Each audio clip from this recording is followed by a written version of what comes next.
வணக்கம் வணக்கம் வணக்கம் நண்பர்களே. இது நியாயமா? கர்ப்பிணி பெண்கள் நிதி உதவி திட்டத்தில் கூட நீங்கள் ஊழல் செய்வீங்களா அப்படின்ற மாதிரி அண்ணாமலை கேள்விகள் எழுப்பியிருக்கிறாரு. தமிழக பாரதிய ஜனதா கட்சியின் மாநில தலைவர் தான் அண்ணாமலை. அவர் இன்றைக்கி காலையில் கர்ப்பிணி பெண்களுக்கு வழங்கப்படுற அந்த நிதி உதவி குறித்து பார்த்திங்கன்னா ஒரு அறிக்கை ஒன்று வெளியிட்டிருக்கிறாரு. அந்த அறிக்கையில் கூட பார்த்திங்கன்னா என்ன சொல்லியிருக்கிறாரு அப்படின்னு பார்த்தீங்கன்னா, கர்ப்பிணி பெண்களுக்கு, அதாவது கர்ப்பிணி பெண்கள் நலனுக்காக மத்திய அரசு பார்த்திங்கன்னா மாத்ரு வந்தனா திட்டத்தை பார்த்திங்கன்னா கடந்த 2017ஆம் ஆண்டு பார்த்திங்கன்னா அன்னையிலிருந்தே நாடு முழுவதும் செயல்படுத்தப்பட்டுச்சு. ஸோ அதில் தமிழகத்தில் 1987ஆம் ஆண்டு முதல் பார்த்திங்கன்னா இது செயல்பட்டு வந்துட்டுருக்குது. டாக்டர் முத்துலட்சுமி ரெட்டி திட்டத்துடன் இணைந்து இந்த கர்ப்பிணி பெண்களுக்கான 5 தவணைகளாக ரூபாய் 14,000 மற்றும் 4,000 மதிப்புள்ள ஊட்டச்சத்து பெட்டகமும் வழங்கப்பட்டு வந்துட்டுருக்கு.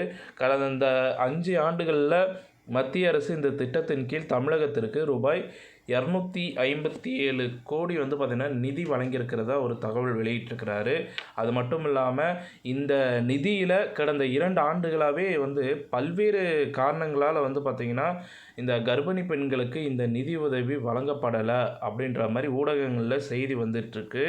ஸோ இதில் ஊழல் திமுக அரசின் மெத்தன போக்கு பார்த்திங்கன்னா தமிழக பாஜக கடுமையாக கண்டிக்குது அப்படின்ற மாதிரி பேசியிருக்கிறாரு.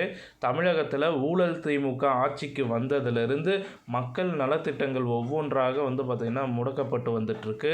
மகளிருக்கு வழங்கப்பட்டு வந்துட்டு இருந்த அந்த தாலி தங்கம் திட்டத்தை நிறுத்திட்டாங்க.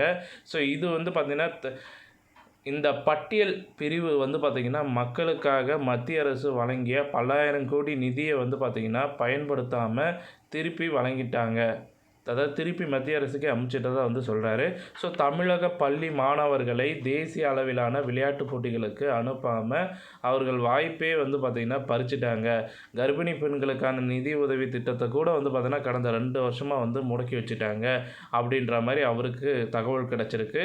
ஸோ அந்த தகவலை தான் பார்த்திங்கன்னா கண்டிக்கும் விதமாக ஷேர் பண்ணியிருக்கிறாரு. கர்ப்பிணி பெண்களை அலைக்கழிக்கும் மெத்தன போக்கை பார்த்திங்கன்னா நான் ரொம்பவும் கண்டிக்கிறேன். கர்ப்பிணி பெண்கள் மற்றும் குழந்தைகளின் ஆரோக்கியத்தில் விளையாடக்கூடாது அப்படின்ற மாதிரி திமுக அரசை தமிழக பாஜக சார்பில் வலியுறுத்தியிருக்கிறார் அண்ணாமலை அவர்கள். இந்த செய்தி தகவல் இத்துடன் முடிவடைகிறது. இந்த தகவல் பிடிச்சிருந்தால் லைக் பண்ணுங்கள், ஷேர் பண்ணுங்கள். மறக்காமல் நம்ம சேனலை சப்ஸ்கிரைப் பண்ணி பெல் ஐக்கானை கிளிக் பண்ணி வச்சுக்கோங்க. நன்றி, வணக்கம்.